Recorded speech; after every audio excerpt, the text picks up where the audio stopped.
Well, welcome everyone, supporters and friends of Mary Ward Loreto, Albania and beyond. I'm Julie Etchingham, I'm a very proud patron of MWL, and I'm really delighted to introduce you to and have a chat with Redion Qirjazi, who's just been appointed the new CEO. And will be unknown to many of you, most of you. So it's just a chat to say hi and find out a bit about you, Reddy. I mean, first of all, congratulations. What an amazing appointment. Thank you very much, Julie. I must say that I'm thrilled and delighted to lead a wonderful organization such as Mary Ward Loreto and work with a team of superb professionals and a highly supportive network of partners. What attracted you to this role? I'm so keen to chat about your background, but at this point in your life, what sang to you about this role? What attracted you to it? What attracted me the most about this role is the values-based work and leadership that the organization presents itself with. It's very comforting for me personally to be a part of a unique organization that does not waver on principles because of financial motivations or resource-related interests. So I now want to spend the rest of the year actually engaging with supporters from around the world to help the organization fight human trafficking, protect our vulnerable communities, educate our youth, inspire policymakers to invest more on resources and safeguarding our future, and ultimately help our society flourish. And I know that that's something that cannot be done alone. That's something that will require the help of many of our partners. Another reason that really did it for me, Julie, was the fact that the organization presents itself with a sense of purpose. And that came across everyone at Mary Ward Loreto, from Sister Imelda Poole, the director, to the rest of the team. And it was amazing for me to see how our values align, my personal values and those of the organization, values of freedom, justice, truth, the energy that people showed, their work ethics. And, finally, I would say maybe I can see huge opportunities ahead for the organization, and I'm eager to explore those. Yeah, it sounds like you've got quite a list in mind. We'll unpack a bit more about that shortly. So let's hear a bit about your backstory then, Reddy, because it's fascinating. You have studied in America. You were the first Albanian graduate of West Point Military Academy in the US. Just take us through those early days. What took you to the US? What took you out of Albania? Right. I was born and brought up in Albania. I've lived abroad for several years, mostly for studying and work purposes. But I must say that I'm very happy to have returned so that I can give back to the Albanian society. And what really made me return to Albania is exactly that, a sense of service and duty to give back. Values, those which were actually instilled within me at the very early days at West Point. I'm now a retired Army captain. I've served as an infantry officer for 8 years. I acted in positions of command in Albania, in Afghanistan. I've also been a trainer in NATO schools for counterinsurgency operations, counterterrorism operations, and violent extremism. That is also my academic background. I've also worked in the civil society sector for the past 7 years after I left the Army. I was initially a researcher, then a program manager at a local think tank here in Albania. And most recently, I had the opportunity to lead an international development project here in Albania, which focused on helping divert youth at risk of being involved into serious and organized crime away from the path of crime. Initial move, though, that you made to go to the US, and I believe you had to get special permission from the Albanian authorities to go to study there. I mean, that was a big, brave move early on in life. How did you cope with that, and how did you navigate it? Right before going to study at West Point, I actually paid a visit to the academy. And what attracted me the most to that place was their mission, a life service to the nation, and the pillars of duty, honor, country as the guiding principles of of one who is committed to serving their community and their nation. I wanted to be a part of that. I recognized that the Academy was a premier leadership school in the world. So I actually was the one to make contact with West Point and the Albanian Armed Forces, and to convince them to sign an agreement amongst the two so that I would have the opportunity to apply. They did, and I was very lucky to get accepted as the first Albanian at West Point.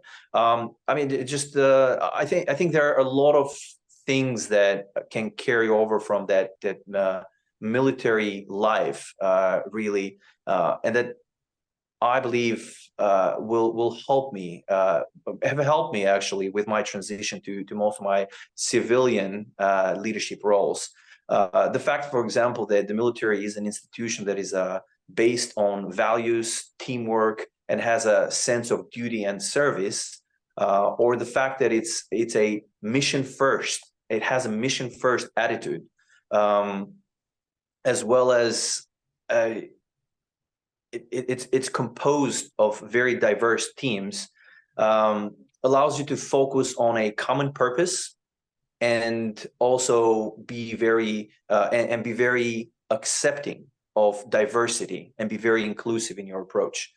I believe that finding a common purpose and nurturing that purpose through principles of inclusiveness, integrity, respect for human dignity are fundamental to making any organization work in general. Those are values that I've seen before in my prior career. Those are values that I see embedded within Mary Ward Loreto, which is why, honestly, the decision to be a part of this team was very simple for me. And I suppose when you served in the military in the way that you have, Redi, you've seen service in Afghanistan, as you were mentioning a little bit earlier.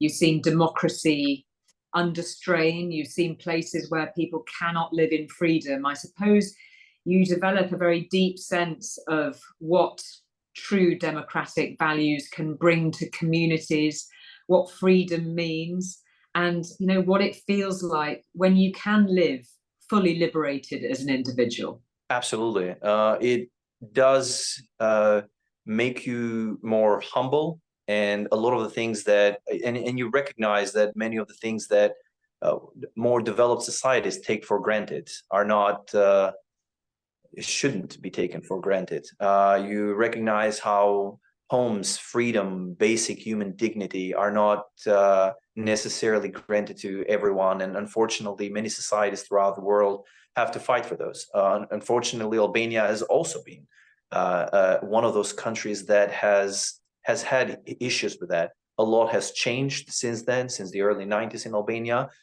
However, we do face very similar challenges. And we know that because we see how Mary Ward Loreto, through its work, is having to save countless women from a life of slavery every year through in local communities, but also in the larger areas, such as even the capital and Tirana. Yeah, and I suppose it's your experience. I mean, one of the transitions that you mentioned that was must have been a significant shift is when you leave the military and then you come back to Albania and you're working with civil society groups, you're engaged with serious and organized crime, trying to find paths to address that. I mean, the very, very significant challenges that Albania faces at societal level. Exactly. Again, as I said, I've committed to dedicating my services to my community here in Albania. And, following many years, over 15 years of working across the military, diplomatic organizations, but also, private consulting firms, it has all helped me out to have a more tangible understanding of the challenges that the Albanian society is going through. For example, you mentioned my most recent work in working with an international development organization that aimed at curbing the influence of serious and organized crime amongst youth in Albania.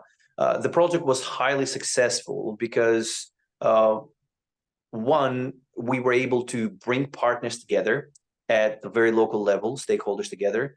Two, we're able to help youth gain a voice and materialize many of their ambitions through their youth-led initiatives. We're able to build a platform and a network between frontline practitioners.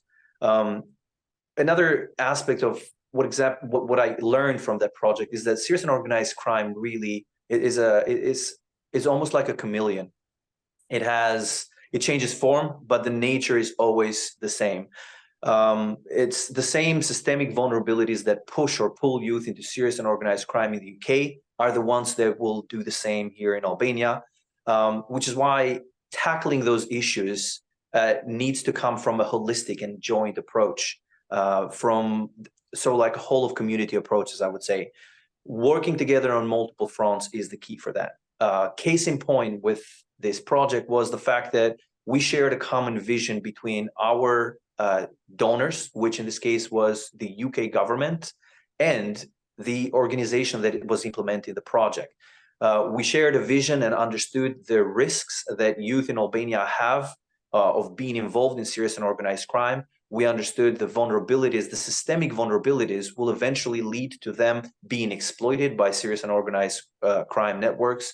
And we worked together to develop a plan on strategic communications, on actual standard operating procedures for institutions to be able to help youth that might have been at risk of being involved in that pathway. There's one very significant feature of Mary Ward Loreto in Albania and wherever they work, and that is that it is rooted 100% in faith. So that move into a faith organisation is a significant one for you, presumably, Redi. How do you feel about that? How does that fit within your own experience and just as your connection as a human being? What impact does that have on you, and what challenges might that present, do you think? Julie, I think that faith-based organizations are very effective at providing purpose and direction. In other words, they know what they're about and they commit to it. Right, so they're usually focused on their value system, and they strongly commit to that pathway. In other words, not only they inspire through their values, but they also deliver more focus, which is enhanced by their core beliefs. Which it's almost like keeping them in line with keeping their actions in line, right? Second, I also believe that when organizational values align with societal values, right, which is the case of Mary Ward Loreto, for example, religious affiliation becomes less important. It is rather, I would say, an added value to the society, right? Because society would much rather prefer to focus on their effectiveness and how trustworthy they are and how credible they are because of their actions rather than because of their background, right? And ultimately, this is what matters the most. I believe Mary Ward Loreto, for example, has proven this to be the case for many, many years in Albania, where they are where they're right at home and they've been very well integrated amongst many other organizations in the Albanian civil society landscape. And maybe a final point that I could add to that is that Albania is world renowned for its interfaith harmony and tolerance, and that is perhaps a testament of the idea that Albanians recognize that most religious principles are in line with their societal principles as well, and they share common values. Therefore, religious organization or not, it wouldn't make a difference for them as long as you're providing good value and you're helping improve the lives of the communities in Albania. Just a question stemming from that, I suppose. I'm obviously very fond of Mary Ward Loreto. My own aunt was a religious sister who I love dearly, and I've seen the work that these amazing women do firsthand. I mean, you're entering quite a profoundly female sort of space here. The women that work with the sisters, the women that they're trying to support, I mean, it's going to be quite a different organization for you, isn't it? Indeed, I've never really found that to be an issue, to be honest. I know that many of the colleagues within the organization are also men, so that puts me at ease. An interesting prior job, I was the only guy within the management team, and to be honest, I've had an amazing time. I think it's quite a transition from an all-male structure, infantry unit, to let's say a landscape in which most of the people working in it are women.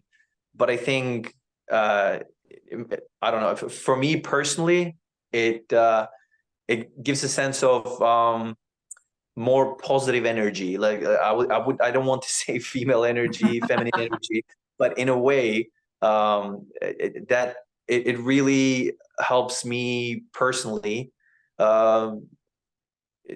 just see things in a, I don't know, in a different light. Sorry, maybe that's not the right. I wasn't really prepared for this question, to be honest. But I've never really had an issue. Squeeze one in just to see what I get. But I could actually, I think you're spot on. I think that very particular energy around religious sisters at work is one that is pretty unique, actually. And when you see it in full force, it is really impressive. And you know, I know you will be seeing that firsthand, day in, day out. You're very, very fortunate. So what's on your list of things to do when you take up this role, Redi? You've got a few weeks before you get stuck in. What are your priorities? Just let those who are supporting Mary Ward Loreto know what your focuses are going to be.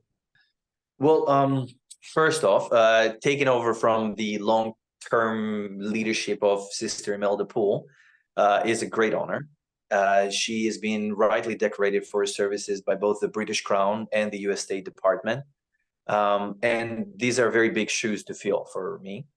And I feel very humbled to be taking over, that position from her.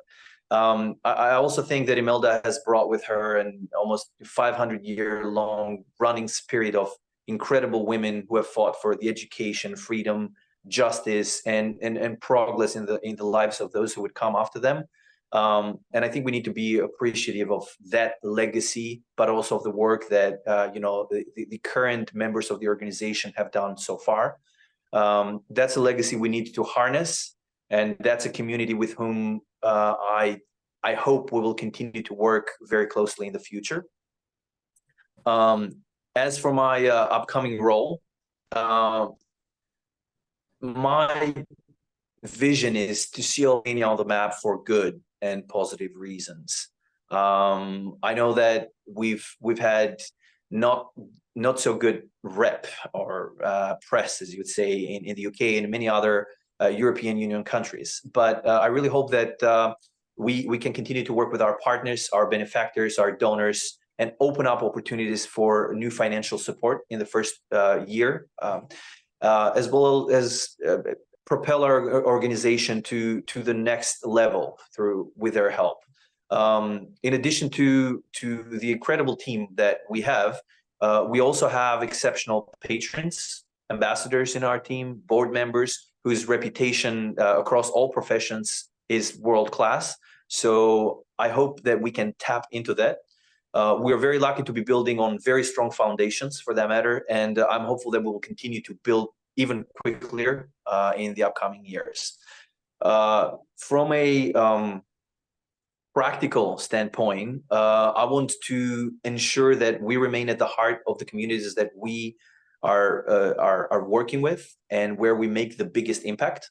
But of course, we need help from our friends, from home, from abroad, so that we can ensure to remain effective for the upcoming challenges ahead. Also rolling out the new strategy for Mary Ward Loreto. And that is about harnessing all the values that have inspired this organization while learning to adapt to new challenges that are happening in Albania. At his heart, this is a testament about Mary Ward Loreto's commitment to fostering impactful change in Albania. The main pillars of of this strategy are advocacy, prevention, and support.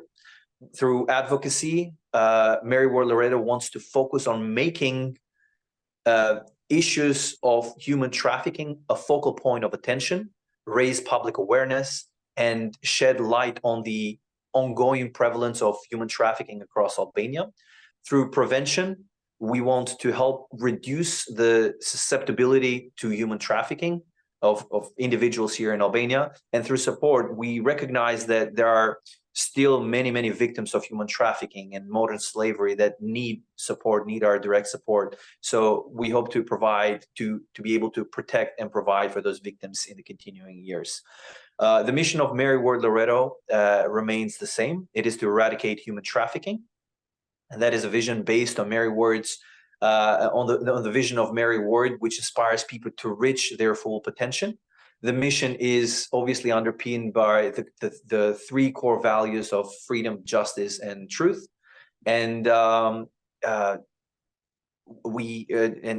hope that this mission will inspire us to give more hope through our advocacy, but also through our operational excellence on the ground, which I know we're already doing a fantastic job at that. The next 100 days, I hope to be carrying forward the baton, establishing contacts with a lot of our partners and stakeholders, strengthening the relationships with those, learning a little bit more about Mary Ward Loreto to fully integrate myself with the values, the mission, but also the team itself, and also, finalizing our end-of-year objectives. Hopefully that covers your question. It's pretty comprehensive. I think that's a long list, but really ambitious, which I think everybody will be thrilled to hear. So just finally, before you get stuck into this job, what do the team at Mary Ward Loreto need to know about working with Redi? What's it like? What do you like? Do you like coffee first thing? How do you like to work? What do they need to know about you? Do you go out for a run? Do you watch the telly when you get home? What do you do? Right. I'm usually a very easygoing when it comes to working with the team. In fact, my personal management style is very organizational, meaning I try to make sure that everyone knows what they need to do, they are empowered to do it, and they are accountable for the outcomes. And then I'm very hands-off when it comes to accomplishing the tasks at hand. I understand that the nature of our work can present itself with a lot of seriousness. So amidst all the seriousness of the work we do around human trafficking, whenever we can find time to embrace the value of joy and relax, that's something that I want to make the most of, and I want to make sure that we share that all together with the team. So nothing really specific about nothing really that kicks me, if you will. I think it's a lovely thought that you keep joy at the heart of it when you're working in a tough environment on a tough issue. And being able to convey some joy at the heart of the mission, I think everybody will be thrilled to hear about. That's a wonderful, wonderful part of the vision, I think. Certainly. I really hope we can, infuse joy and positivity in all of our efforts as a team. Yeah. Well, it sounds that you've got a lot of work on your plate, that you've got a lot of energy to bring to it, a lot of expertise, a lot of love for your country to bring to the table too. I'm sure that everybody at Mary Ward Loreto will be thrilled to be welcoming you on board, and will be wishing you all the very best and keeping you very firmly in their prayers, Redi, as you embark on this new mission, this new chapter for you personally, and a new chapter for Mary Ward Loreto. So I'm really hoping that we get to meet in person at some point. I just know how important your work is. I send you all my very best too. And I hope that everybody who's joined to listen to this chat will have had a bit of an insight into what a great appointment that Imelda and her team have made. We are all such huge supporters, and it is really great to talk to you, Redi, and please know that we are all supporting you too. So good luck. Thank you, Julie. And I just want to say again that I'm incredibly excited about, taking over at this point in time. I know we have a fantastic brand, if you will, superb people. We have the right mindset and values, and also the belief to realize our ambitions. These are all the right ingredients we need to make this organization grow further. And I'm really looking forward to grip hands with all of our partners, all of the supporters, the stakeholders, so that we can together advance the legacy and the mission of Mary Ward Loreto in Albania. Amen to all of that. Thank you very much, Redi. Hope to see you soon.